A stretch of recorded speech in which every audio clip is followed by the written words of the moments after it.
Welcome, deliberate creator. Here I present the third lesson from the life-changing 5 lessons of Neville Goddard's 1948 master class. Here, Neville explains how to think fourth dimensionally. That is, your spiritual self isn't confined by time.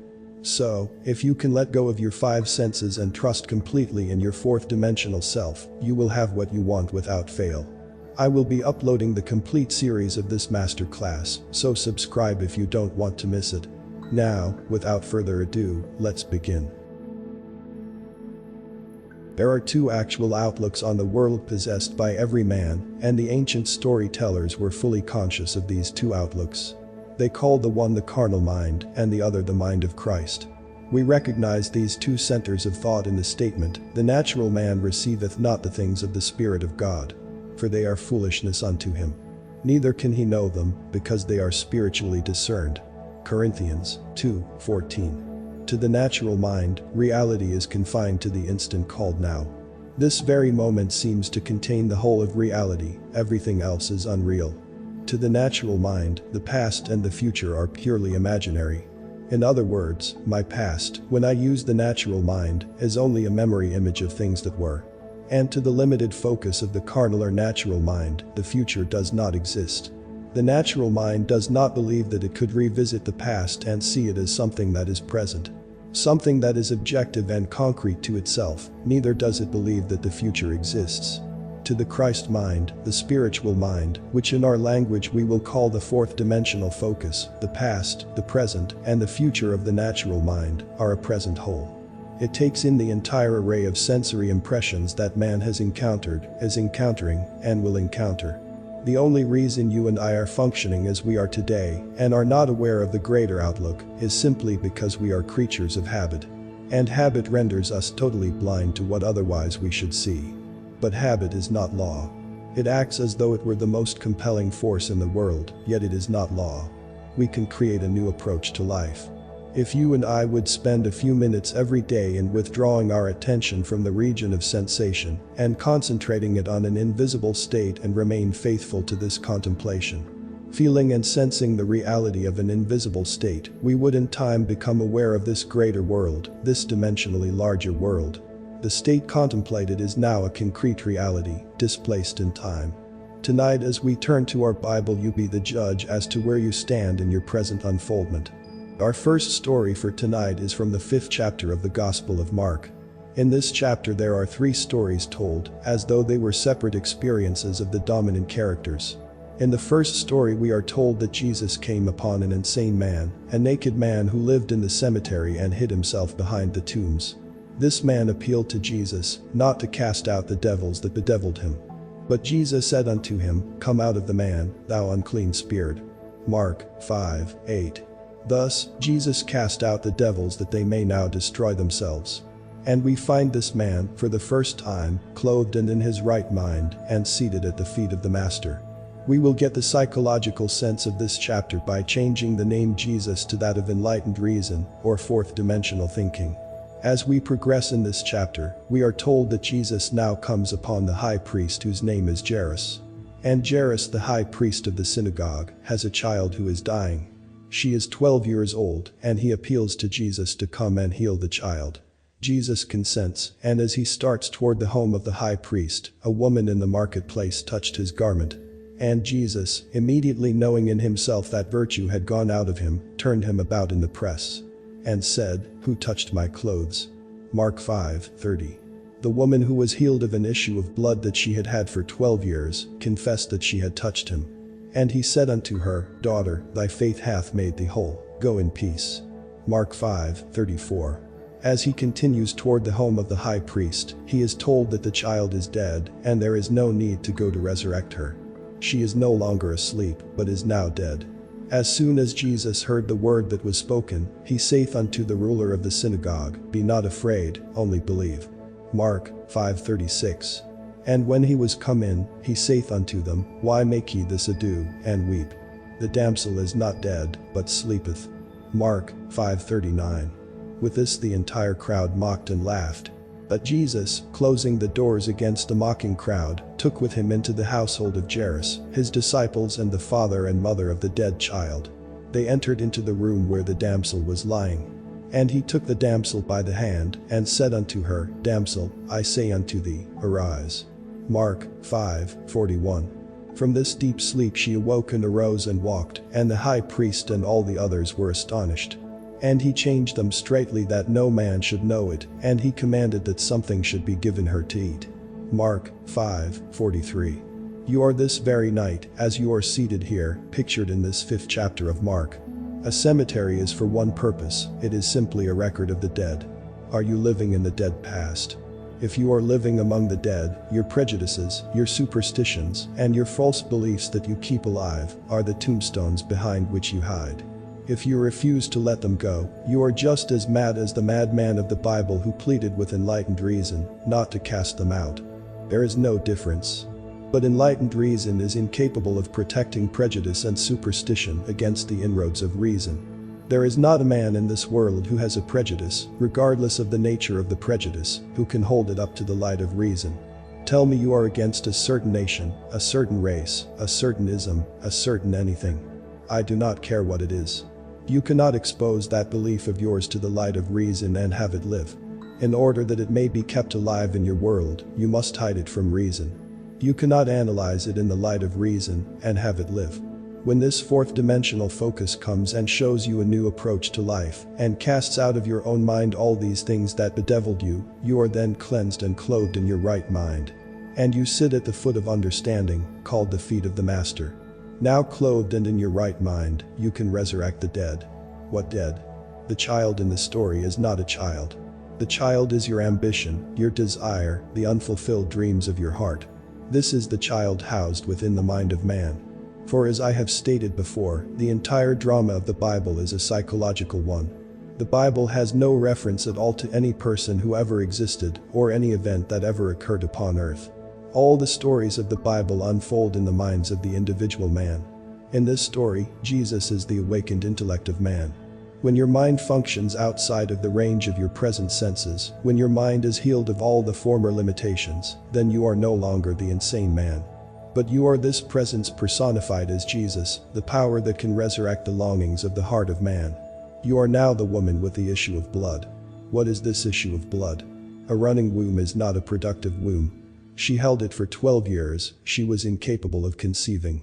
She could not give form to her longing because of the running of the issue of blood. You are told her faith closed it. As the womb closes, it can give form to the cedar idea. As your mind is cleansed of your former concept of self, you assume you are what you want to be, and remaining faithful to this assumption, you give form to your assumption or resurrect your child. You are the woman cleansed of the issue of blood, and you move towards the house of the dead child. The child or state you desired is now your fixed concept of yourself. But now, having assumed that I am what formerly I desire to be, I cannot continue desiring what I am conscious of being. So I do not discuss it. I talk to no one concerning what I am. It is so obvious to me that I am what I wanted to be that I walk as though I were. Walking as though I am what formerly I wanted to be, my world of limited focus does not see it and thinks I no longer desire it. The child is dead within their world, but I, who know the law, say, the child is not dead. The damsel is not dead, she but sleepeth. I now waken her. I, by my assumption, awaken and make visible in my world what I assume, for assumptions if sustained invariably awaken what they affirm. I close the door. What door? The door of my senses. I simply shut out completely all that my senses reveal. I deny the evidence of my senses. I suspend the limited reason of the natural man and walk in this bold assertion that I am what my senses deny. With the door of my senses closed, what do I take into that disciplined state? I take no one into that state but the parents of the child and my disciples. I close the door against the mocking, laughing crowd. I no longer look for confirmation. I completely deny the evidence of my senses, which mock my assumption and do not discuss with others whether my assumption is possible or not. Who are the parents? We have discovered that the father-mother of all creation is man's I amness. Man's consciousness is God. I am conscious of the state. I am the father-mother of all my ideas, and my mind remains faithful to this new concept of self. My mind is disciplined. I take into that state the disciples, and I shut out of that state everything that would deny it. Now the child, unaided by a man, is resurrected. The condition which I desired and assumed that I had, becomes objectified within my world and bears witness to the power of my assumption. You be the judge, I cannot judge you. You are either living now in the dead past, or you are living as the woman whose issue of blood has been stanched. Could you actually answer me if I asked you the question? Do you believe now that you, without the assistance of another, need only assume that you are what you want to be, to make that assumption real within your world?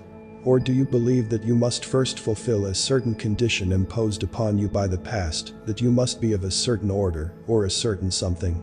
I am not being critical of certain churches or groups, but there are those who believe that anyone outside of their church or group is not yet saved.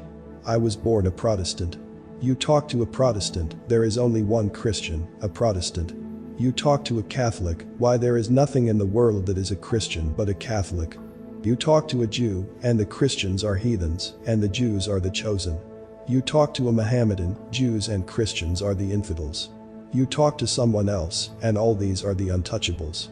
It does not matter to whom you talk, they are always the chosen ones. If you believe that you must be one of these in order to be saved, you are still an insane man hiding behind these superstitions and these prejudices of the past, and you are begging not to be cleansed.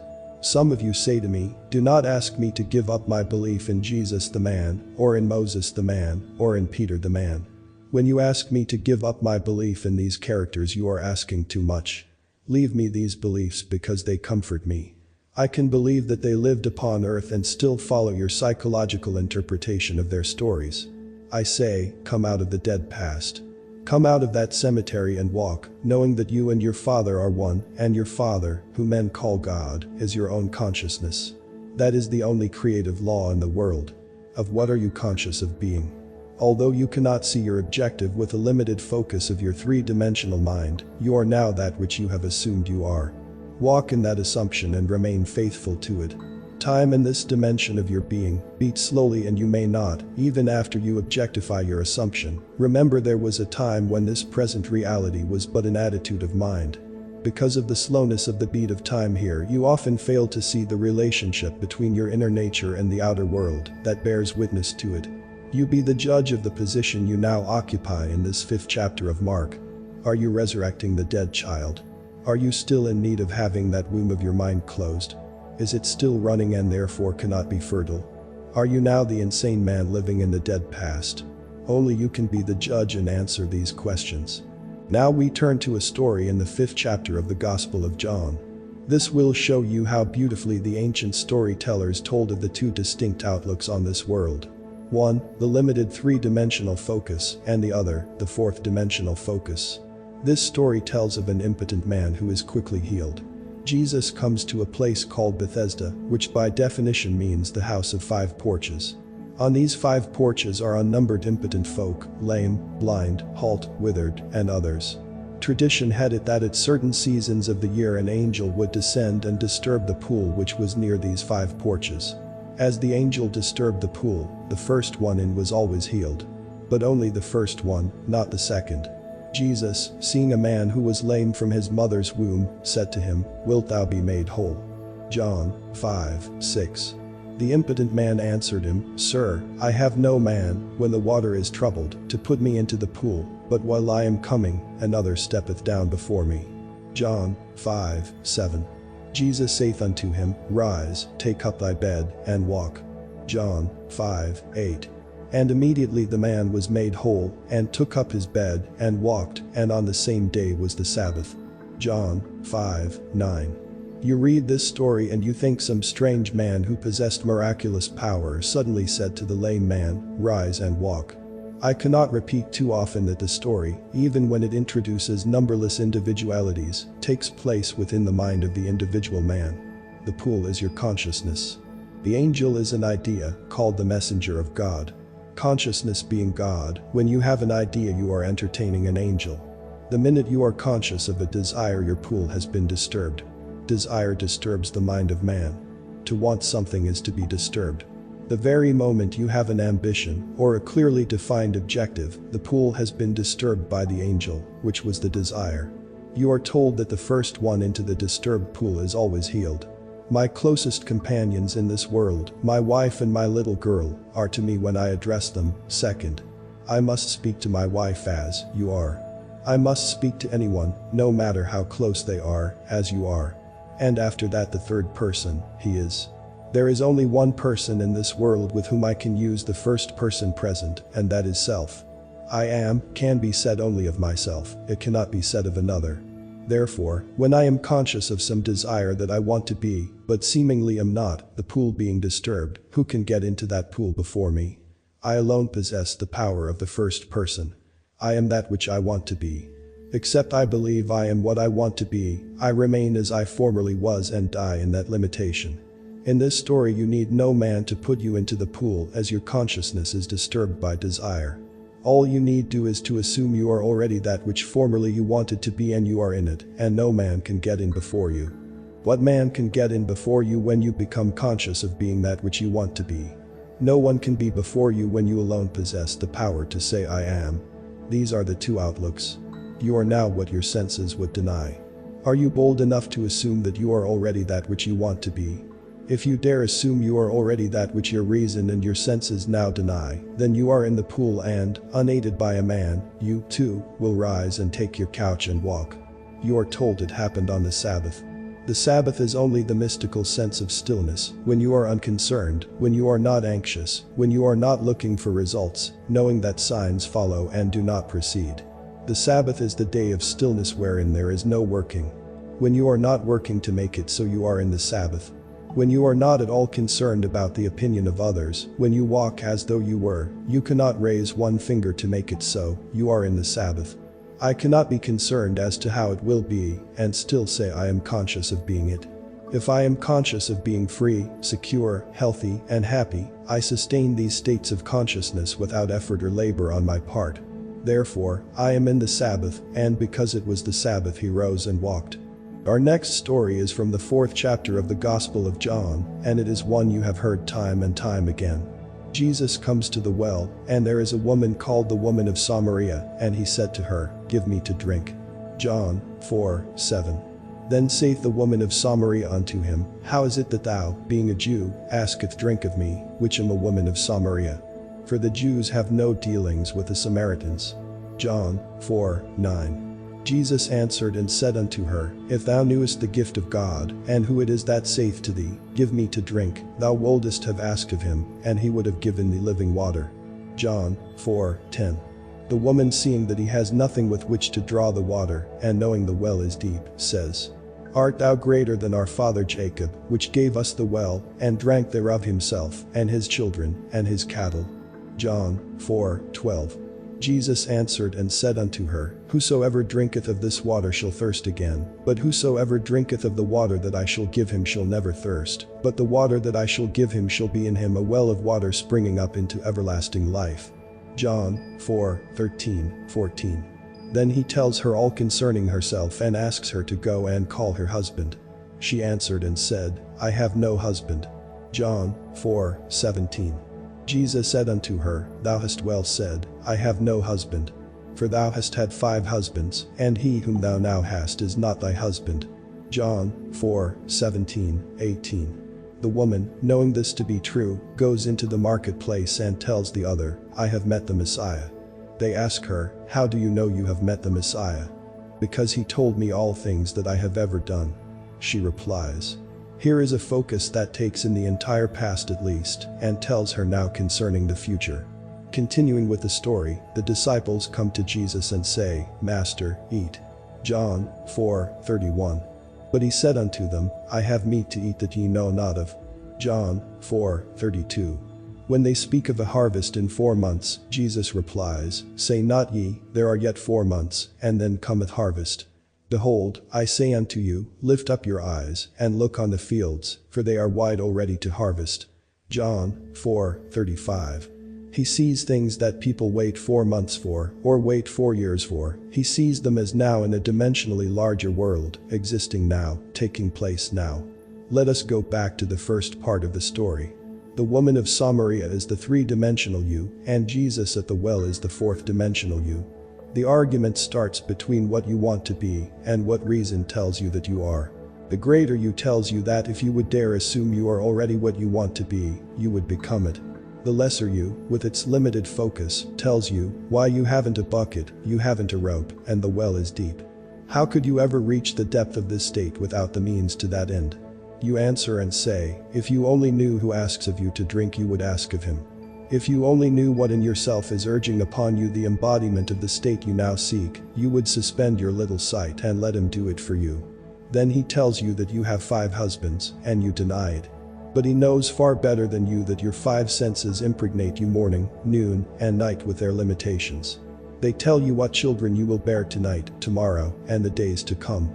For your 5 senses act like 5 husbands who constantly impregnate your consciousness, which is the great womb of God, and morning, noon, and night they suggest to you, and dictate to you that which you must accept as true. He tells you the one you would like to have for your husband is not your husband. In other words, the 6th has not yet impregnated you. What you would like to be is denied by these 5, and they hold the power, they dictate what you will accept as true. What you would like to accept has not yet penetrated your mind and impregnated your mind with its reality.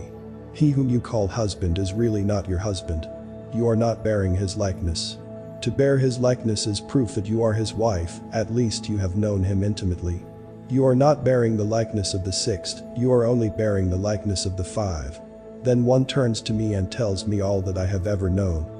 I go back in my mind's eye and reason tells me that all through my life I have always accepted the limitations of my senses, I have always looked upon them as fact, and morning, noon, and night I have borne witness to this acceptance. Reason tells me I have only known these 5 from the time I was born. Now I would like to step outside the limitation of my senses, but I have not yet found within myself the courage to assume I am what these 5 would deny that I am. So here I remain, conscious of my task, but without the courage to step beyond the limitations of my senses, and that which my reason denies. He tells these, I have meat ye know not of. I am the bread that droppeth down from heaven. I am the wine. I know what I want to be, and because I am that bread I feast upon it. I assume that I am, and instead of feasting upon the fact that I am in this room talking to you and you are listening to me, and that I am in Los Angeles, I feast upon the fact that I am elsewhere, and I walk here as though I were elsewhere. And gradually I become what I feast upon. Let me give you 2 personal stories. When I was a boy I lived in a very limited environment in a little island called Barbados. Feed for animals was very, very scarce and very expensive because we had to import it. I am one of a family of 10 children, and my grandmother lived with us making 13 at the table. Time and again I can remember my mother saying to the cook in the early part of the week, I want you to put away 3 ducks for Sunday's dinner. This meant that she would take from the flock in the yard 3 ducks, and coop them up in a very small cage and feed them, stuff them morning, noon, and night with corn, and all the things she wanted the ducks to feast upon. This was an entirely different diet from what we regularly fed the ducks, because we kept those birds alive by feeding them fish. We kept them alive and fat on fish because fish were very cheap and plentiful, but you could not eat a bird that fed upon fish, not as you and I like a bird. The cook would take 3 ducks, put them in a cage, and for 7 days stuff them with corn, sour milk, and all the things we wanted to taste in the birds. Then when they were killed and served for dinner 7 days later they were luscious, milk-fed, corn-fed birds. But occasionally the cook forgot to put away the birds, and my father, knowing we were having ducks, and believing that she had carried out the command, did not send anything else for dinner, and 3 fish came to the table. You could not touch those birds for they were so much the embodiment of what they fed upon. Man is a psychological being, a thinker. It is not what he feeds upon physically, but what he feeds upon mentally that he becomes. We become the embodiment of that which we mentally feed upon. Now those ducks could not be fed corn in the morning and fish in the afternoon and something else at night. It had to be a complete change of diet. In our case we cannot have a little bit of meditation in the morning, curse at noon, and do something else in the evening. We have to go on a mental diet. For a week we must completely change our mental food. Whatsoever things are true, whatsoever things are honest, whatsoever things are just, whatsoever things are pure, whatsoever things are of good report, if there be any virtue, and if there be any praise, think on these things. Philippians 4:8. As a man thinketh in his heart so is he. If I could now single out the kind of mental food I want to express within my world and feast upon it, I would become it. Let me tell you why I am doing what I am doing today. It was back in 1933 in the city of New York, and my old friend Abdullah, with whom I studied Hebrew for 5 years, was really the beginning of the eating of all my superstitions. When I went to him I was filled with superstitions. I could not eat meat, I could not eat fish, I could not eat chicken, I could not eat any of these things that were living in the world. I did not drink, I did not smoke, and I was making a tremendous effort to live a celibate life. Abdullah said to me, "I am not going to tell you you are crazy, Neville, but you are, you know. All these things are stupid." But I could not believe they were stupid. In November 1933, I bade goodbye to my parents in the city of New York as they sailed for Barbados. I had been in this country 12 years with no desire to see Barbados. I was not successful and I was ashamed to go home to successful members of my family. After 12 years in America I was a failure in my own eyes. I was in the theater and made money 1 year and spent it the next month. I was not what I would call by their standards nor by mine, a successful person. Mind you, when I said goodbye to my parents in November I had no desire to go to Barbados. The ship pulled out, and as I came up the street, something possessed me with a desire to go to Barbados. It was the year 1933, I was unemployed and had no place to go except a little room on 75th Street. I went straight to my old friend Abdullah and said to him, "Ab, the strangest feeling is possessing me. For the first time in 12 years I want to go to Barbados." "If you want to go, Neville, you have gone," he replied. That was very strange language to me. I am in New York City on 72nd Street and he tells me I have gone to Barbados. I said to him, "What do you mean, I have gone, Abdullah?" He said, "Do you really want to go?" I answered yes. He then said to me, "As you walk through this door now you are not walking on 72nd Street, you are walking on palm-lined streets, coconut-lined streets. This is Barbados. Do not ask me how you are going to go. You are in Barbados. You do not say how when you are there. You are there. Now you walk as though you were there."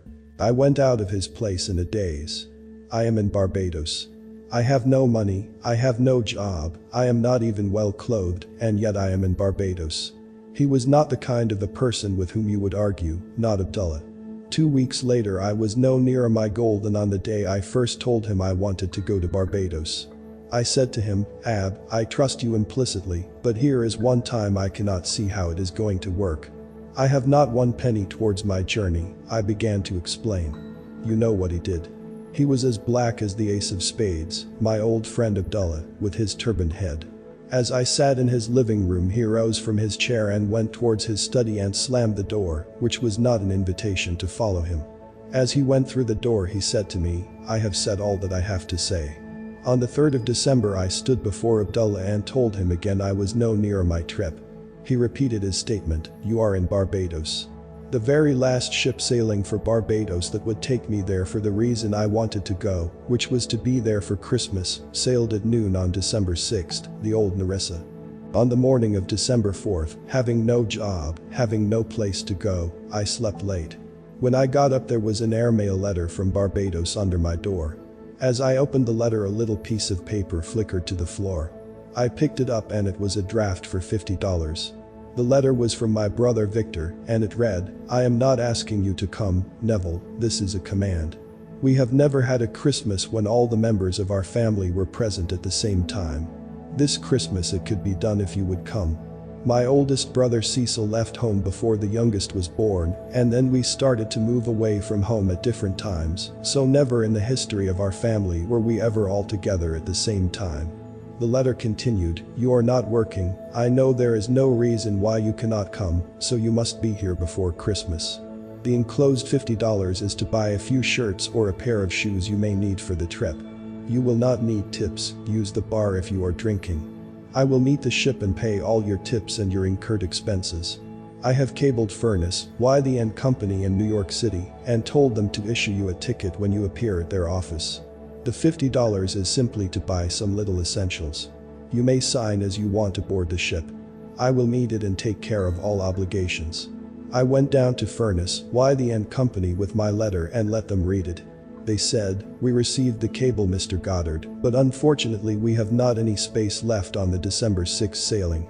The only thing available is third class between New York and St. Thomas. When we get to St. Thomas, we have a few passengers who are getting off. You may then ride first class from St. Thomas to Barbados. But between New York and St. Thomas you must go third class, although you may have the privileges of the first class dining room and walk the decks of the first class." I said, "I will take it." I went back to my friend Abdullah on the afternoon of December 4th and said, "It worked like a dream." I told him what I had done, thinking he would be happy. Do you know what he said to me? He said, "Who told you that you are going third class? Did I see you in Barbados, the man you are, going third class?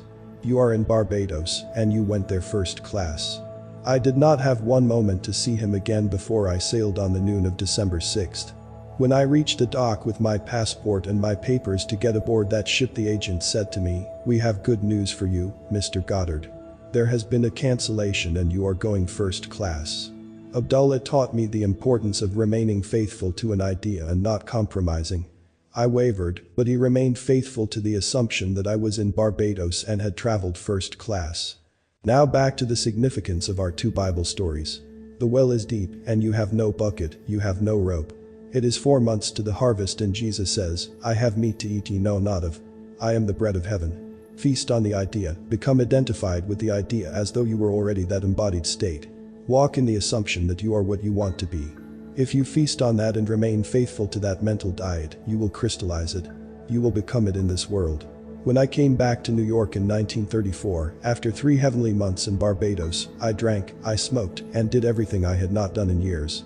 I remembered what Abdullah had said to me, "After you have proven this law you will become normal, Neville. You will come out of that graveyard, you will come out of that dead past where you think you are being holy. For all you are really doing, you are being so good, Neville, you are good for nothing." I came back walking this earth a completely transformed person. From that day, which was in February 1934, I began to live more and more. I cannot honestly tell you I have always succeeded. My many mistakes in this world, my many failures would convict me if I told you that I have so completely mastered the movements of my attention that I can at all times remain faithful to the idea I want to embody. But I can say with the ancient teacher, although I seem to have failed in the past, I move on and strive day after day to become that which I want to embody in this world. Suspend judgment, refuse to accept what reason and the senses now dictate, and if you remain faithful to the new diet, you will become the embodiment of the ideal to which you remain faithful. If there is one place in the world that is unlike my little island of Barbados, it is New York City. In Barbados, the tallest building is 3 stories, and the streets are lined with palm trees and coconut trees, and all sorts of tropical things. In New York City you must go to a park to find a tree. Yet I had to walk the streets of New York as though I walked the streets of Barbados. To one's imagination all things are possible. I walked, feeling that I was actually walking the streets of Barbados, and in that assumption, I could almost smell the odor of the coconut-lined lanes. I began to create within my mind's eye the atmosphere I would physically encounter were I in Barbados. As I remained faithful to this assumption, somebody cancelled passage and I received it. My brother in Barbados, who never thought of my coming home, has the commanding urge to write me a strange letter. He had never dictated to me, but this time he dictated and thought that he originated the idea of my visit. I went home and had 3 heavenly months, returned first class, and brought back quite a sum of cash in my pocket, a gift. My trip, had I paid for it, would have been $3,000, yet I did it without a nickel in my pocket. I have ways ye know not of. My ways are past finding out. The dimensionally greater self took my assumption as the command and influenced the behavior of my brother to write that letter, influenced the behavior of someone to cancel that first-class passage, and did all the things necessary that would tend toward the production of the idea with which I was identified. I was identified with the feeling of being there. I slept as though I were there, and the entire behavior of man was molded in harmony with my assumption. I did not need to go down to Furnace, Wythe and Company and beg them for a passage, asking them to cancel someone who was booked first class. I did not need to write my brother and beg him to send me some money or buy me a passage. He thought he originated the act. Actually, to this day, he believes that he initiated the desire to bring me home. My old friend Abdullah simply said to me, "You are in Barbados, Neville. You want to be there, wherever you want to be, there you are. Live as though you are and that you shall be." These are the two outlooks. on the world possessed by every man. I do not care who you are. Every child born of woman, regardless of race, nation, or creed, possesses two distinct outlooks on the world. You are either the natural man who receiveth not the things of the Spirit of God, because to you in the natural focus they are foolishness unto you. Or you are the spiritual man who perceive the things outside of the limitations of your senses, because all things are now realities in a dimensionally larger world. There is no need to wait 4 months to harvest. You are either the woman of Samaria or Jesus at the well. You are the man waiting on the 5 porches for the disturbance and someone to push him in, or you are the one who can command yourself to rise and walk in spite of others who wait. Are you the man behind the tombstones in the cemetery waiting and begging not to be clean, because you do not want to be cleansed of your prejudices? One of the most difficult things for man to give up is his superstitions, his prejudice. He holds on to these as though they were the treasure of treasures. When you do become cleansed and you are free, then the womb, your own mind, is automatically healed. It becomes the prepared ground where seeds, your desires, can take root and grow into manifestation. The child you now bear in your heart is your present objective. Your present longing is a child that is as though it were sick. If you assume you are now what you would like to be, the child for a moment becomes dead because there is no disturbance anymore. You cannot be disturbed when you feel you are what you want to be, because if you feel you are what you wanted to be, you are satisfied in that assumption.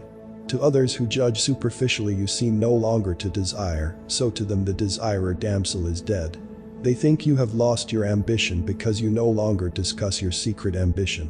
You have completely adjusted yourself to the idea. You have assumed that you are what you want to be. You know, she is not dead, she but slept. I go to awaken her. I walk in the assumption that I am, and as I walk, I quietly awaken her. Then when she awakens, I will do the normal, natural thing, I will give her to eat. I will not brag about it and tell others, I simply go and tell no man. I feed this state I now like with my attention. I keep it alive within my world by becoming attentive to it. Things that I am not attentive to fade and wither within my world, regardless of what they are. They are not just born and then remain unfed. I gave them birth by reason of the fact that I became conscious of being them. When I embody them within my world, that is not the end. That is the beginning. Now I am a mother who must keep alive this state by being attentive to it. The day that I am not attentive, I have withdrawn my milk from it, and it fades from my world, as I become attentive to something else in my world. You can either be attentive to the limitations and feed these and make them mountains, or you can be attentive to your desires, but to become attentive, you must assume you are already that which you wanted to be. Although today we speak of a third-dimensional and a fourth-dimensional focus, do not think for one moment these ancient teachers were not fully conscious of these two distinct centers of thought within the minds of all men. They personified these two, and they tried to show man that the only thing which robs him of the man he could be, is habit. Although it is not law, every psychologist will tell you that habit is the most inhibiting force in the world. It completely restricts man and binds him and makes him totally blind to what otherwise he should be. Begin now to mentally see and feel yourself as that which you want to be, and feast upon that sensation morning, noon, and night. I have scoured the Bible for a time interval that is longer than 3 days, and I have not found it. Jesus answered and said unto them, Destroy this temple, and in 3 days I will raise it up. John 2:19. Prepare you victuals, for within 3 days ye shall pass over this Jordan, to go in to possess the land, which the Lord your God giveth you to possess it. Joshua 1:11. If I could completely saturate my mind with one sensation and walk as though it were already a fact, I am promised, and I cannot find any denial of it in this great book, that I do not need more than a 3-day diet if I remain faithful to it. But I must be honest about it. If I change my diet in the course of the day, I extend the time interval.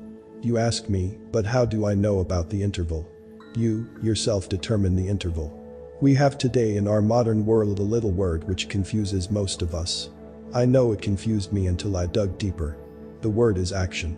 Action is supposed to be the most fundamental thing in the world. It is not an atom, it is more fundamental. It is not a part of an atom like an electron, it is more fundamental than that. They call it the fourth dimensional unit. The most fundamental thing in the world is action. You ask, what is action? Our physicists tell us that it is energy multiplied by time. We become more confused and say, energy multiplied by time, what does that mean? They answer, there is no response to a stimulus, no matter how intense the stimulus, unless it endures for a certain length of time. There must be a minimum endurance to the stimulus or there is no response.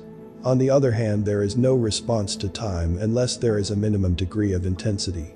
Today the most fundamental thing in the world is called action, or simply energy multiplied by time.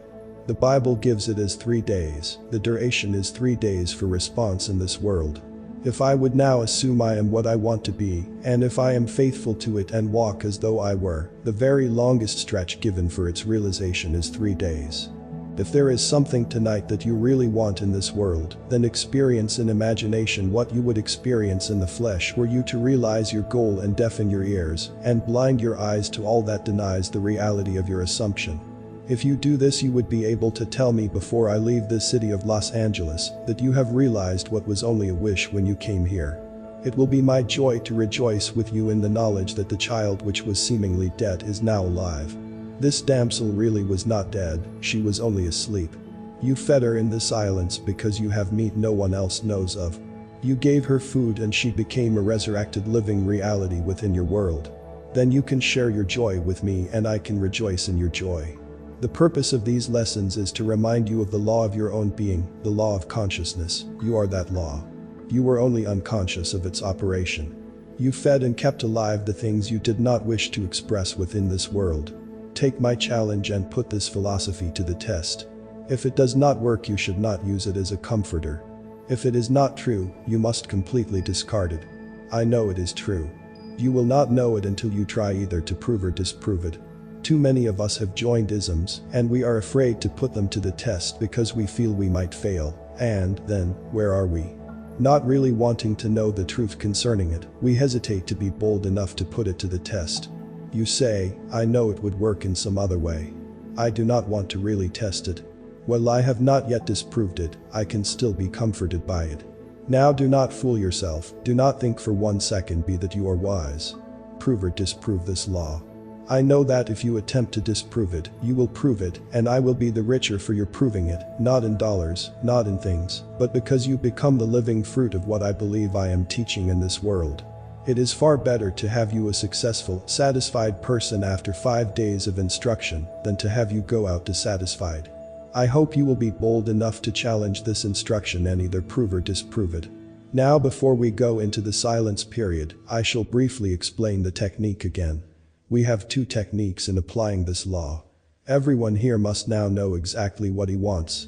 You must know that if you do not get it tonight, you will still be as desirous tomorrow concerning this objective.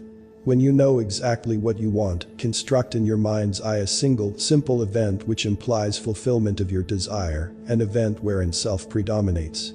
Instead of sitting back and looking at yourself as though you were on the screen, you be the actor in the drama. Restrict the event to one single action. If you are going to shake a hand because that implies fulfillment of your desire, then do that and that only.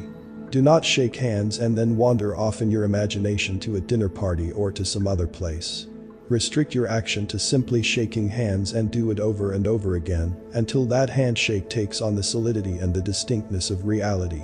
If you feel you cannot remain faithful to an action, I want you now to define your objective and then condense the idea, which is your desire, into a single phrase, a phrase which implies fulfillment of your desire, some phrase such as, "Isn't it wonderful?" Or if I felt thankful because I thought someone was instrumental in bringing my desire to pass, I could say, "Thank you," and repeat it with feeling over and over again like a lullaby, until my mind was dominated by the single sensation of thankfulness. We will now sit quietly in these chairs with the idea which implies fulfillment of our desire condensed to a single phrase, or to a single act. We will relax and immobilize our physical bodies. Then let us experience in imagination the sensation which our condensed phrase or action affirms. If you imagine yourself shaking another person's hand, do not use your physical hand, let it remain immobilized. But imagine that housed within your hand is a more subtle, more real hand, which can be extracted in your imagination. Put your imaginary hand into the imaginary hand of your friend who stands before you and feel the handshake. Keep your physical body immobilized even though you become mentally active in what you are now about to do. Now we will go into the silence.